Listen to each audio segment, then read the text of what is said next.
And I was between contracts when disaster struck.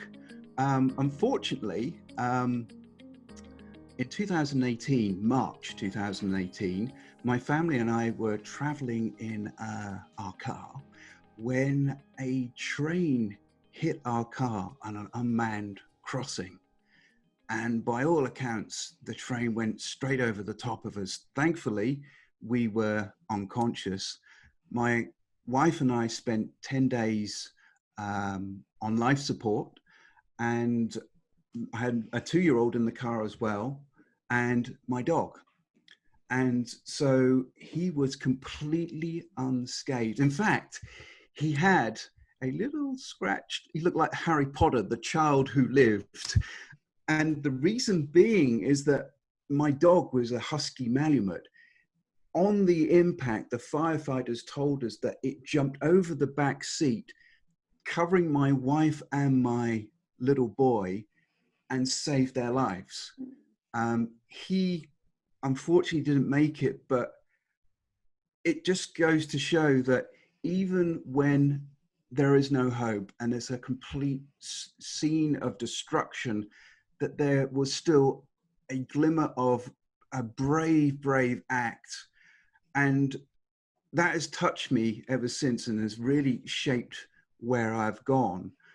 So when I did wake up, and my wife woke up the day before, so this is a get the hankies ready moment. My wife said, I'd like to go and see Paul. She can't remember this, but she did.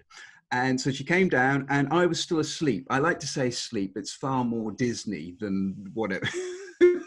So I was asleep, waiting for the kiss from my princess. See, I can go, I've got a 4-year-old. Hey, I can go Disney.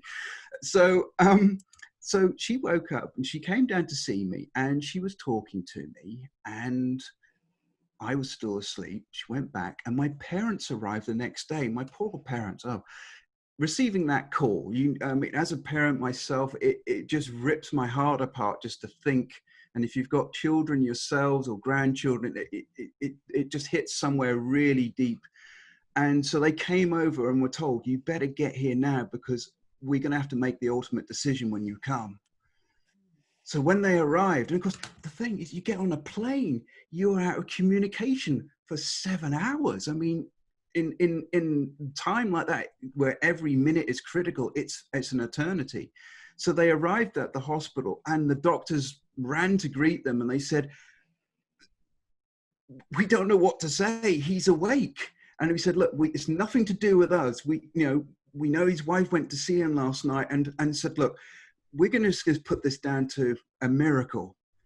Now, a miracle is a word thrown around very casually in society, and I didn't really appreciate it. But when the top doctors in the ICU tell you it's a miracle, you stand up and listen, because they don't throw around those phrases unless they really truly mean it. So when I did woke up, I had a broken neck, broken back, smashed skull, and for weeks and weeks I didn't know who I was, where I was, or anything.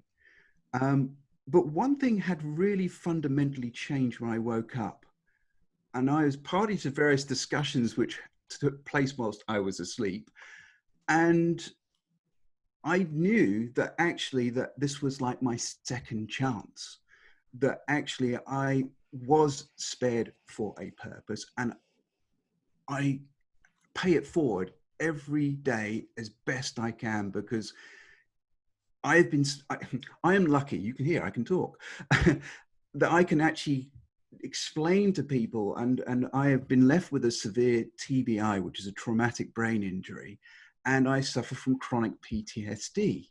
And so I have tried and have distilled this down as a transformation. Again, each part of my life has gone from one transformation to the next.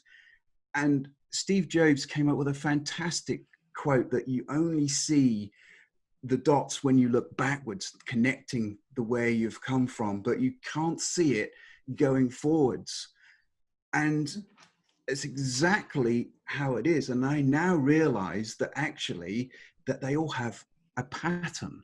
And each time there's been a transformation. You hear the phrase, well, your new life demands a new you. Well, it's actually true.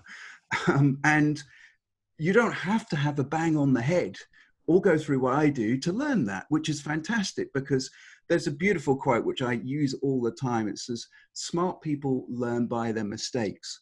Geniuses learn by other people's mistakes. So I am thinking you guys must be geniuses. So I'm inviting you to learn from my mistakes where I've been, to actually find your transformation and get to where I feel, which is I feel like I'm living on purpose, with the passion and the desire to help others understand it and fulfill what I see as their biggest potential.